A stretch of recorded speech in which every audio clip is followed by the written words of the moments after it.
राम राम शेतकरी मित्रांनो, आपला कापूस 25 मे रोजी लागवड केलेली होती. त्या दिवशीच पाणी लागवड झालं. नंतर तो 26ला पण पाणी दिलं गेलं. 27ला मात्र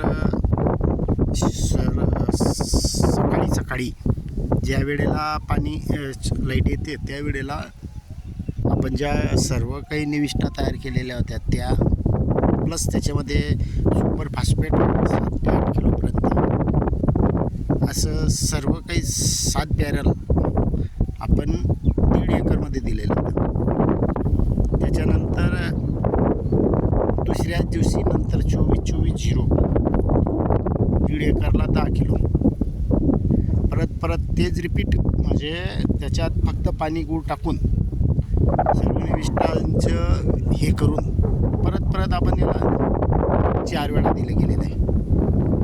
तर शेतकरी मित्रांनो, आजच्या कंडिशनमध्ये असा झालेला आहे कापूस. आज 8 जून आहे. चांगल्या पद्धतीची वाढ झालेली आहे.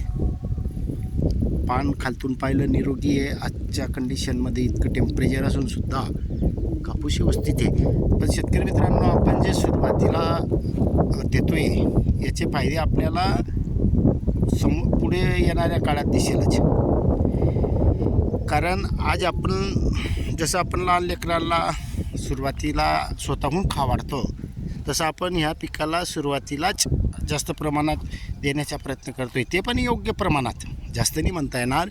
पण आपल्या एसआर कल्चरमध्ये जे बॉन्डिंग तोडून आपण खतं देतो या निविष्ठा देतो याचे फायदे आपल्याला जबरदस्त भेटतात, यात शंका नाही आहे. दरवर्षीचा अनुभव आहे.